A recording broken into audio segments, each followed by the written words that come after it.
And this chapter 6 of the book of Genesis was written after the flood, which means Enoch is not borrowing information from chapter 6 of the book of Genesis. Chapter 6 of the book of Genesis actually might be the one that is being borrowed from the book of Enoch. What's wrong with people when you find a book like that? Getting into details, because chapter 6 of the book of Genesis is just a summary. It's even more confusing. From chapter 5, you get into chapter 6, you get into chapter 7, you wonder, what is it doing there? What is chapter 6 doing there? What an introduction. That's confusion. And you have a person who is ready to give you information and names. And then that book, we don't have it in the Bible. Anyway, let's continue reading it. Can I explain to you what was happening in those days?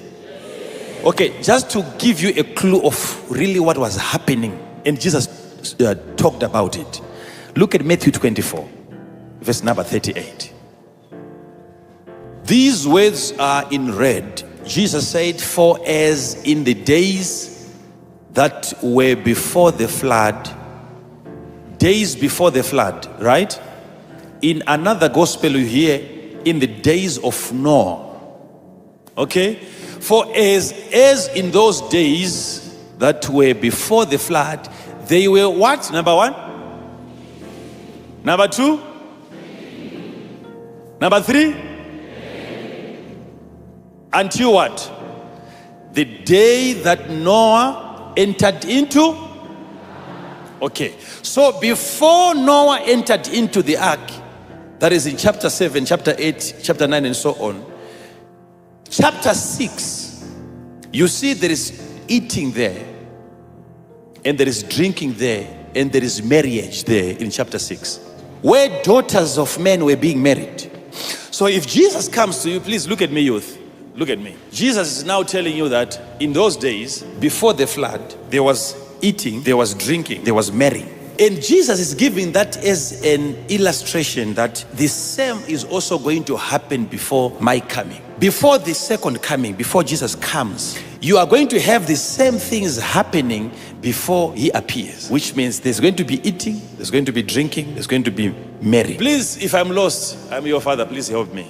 Look at this. He is giving us something to look up to. Before you hear the great trumpet, before you see Jesus coming down with his hosts of angels, what you are going to see first is the eating part, the drinking part, and the marrying part. Okay, so now the question is, what sort of marriage are we supposed to expect? How can Jesus give us a sign which is common, which is always happening? Can that be a sign?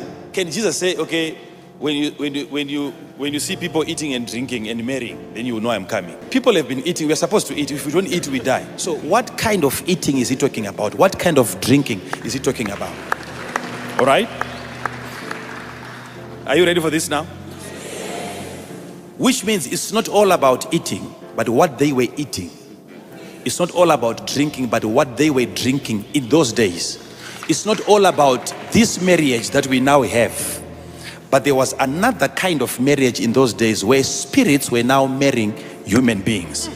Now, and he is saying, before I come, you are going to have that happening just as the days of Noah. So that interaction between spirits and human beings is going to begin to happen now. Do you know that even the Americans right now, they are at a point of investigating another race that is just intruded? There are serious investigations right now. Billions of dollars are now being put into UFOs and aliens. These are speculations. They are just suspecting that we might be having a certain breed of people among us. So their intelligence department is trying to go that far, because it is now believed that we now have certain humans. So before Jesus comes back, there is going to be a confusion in the area of marriage. And we are living during that time where now there is a lot of confusion in the area of marriage. It is discussed in high offices, marriage between a man and a man. It is discussed. Let's talk about it. Rights, human rights. And people are advocating, people are demonstrating, people are fighting for those rights. Allow me to marry another man, okay? right? It has become a subject all of a sudden. So why did Jesus talk about marriage if he was referring to this normal marriage? That is, they were married in the days of Noah. How about in between? The days of Joshua, were they not married? Did Jesus come back? In the days of Elijah, were they not married? Were they not eating? Were they not drinking? So why should that be a sign before his second coming? So if you are intelligent enough, you have to begin to analyze what they were eating and the way they were eating, what they were marrying and the way they were marrying. Are we together so far? So if people were eating and drinking, what is Enoch telling you? He's telling you that when these giants started growing, all of a sudden they started having craving for the human flesh. They started by eating animals. They would go into the forest and hunt these giants, and they would eat the entire beast. They wouldn't even mind cooking it raw. So if you see that happening, you see the eating of the flesh there and the drinking of the blood.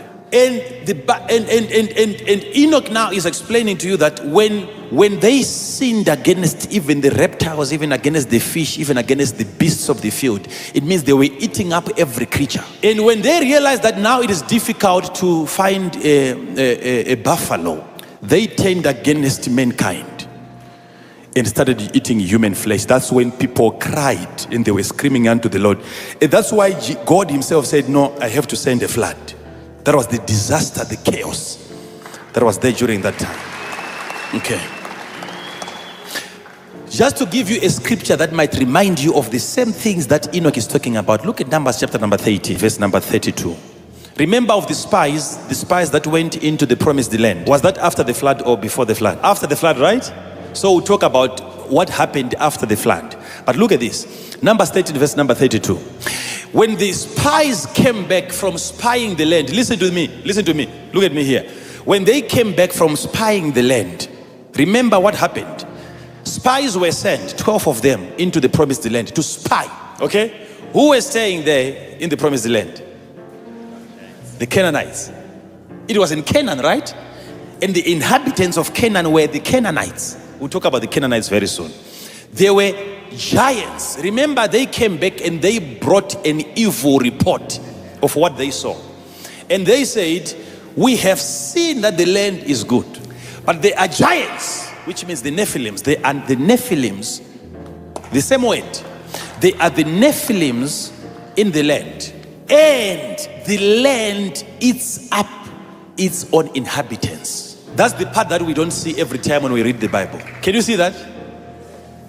And they brought up an evil report of the land which they had searched unto the children of Israel, saying, the land through which we have gone to search, it is a land that eateth up the inhabitants thereof, a land that eats people.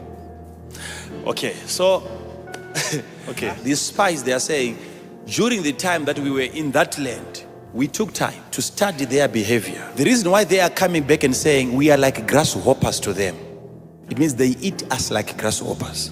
It's not just talking about size.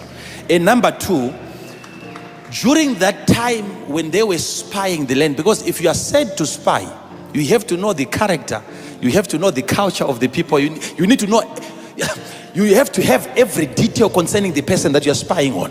Are we together so far? Which means during that time when they were spying, they might have seen a man being eaten by the Canaanites. That's why they are saying it eateth up its own inhabitants. They were carnivorous. Are we together? That's why they came back with that evil report. The issue, so now you see people are being eaten even before the flood, which is the thing that caused the flood to come. And after that,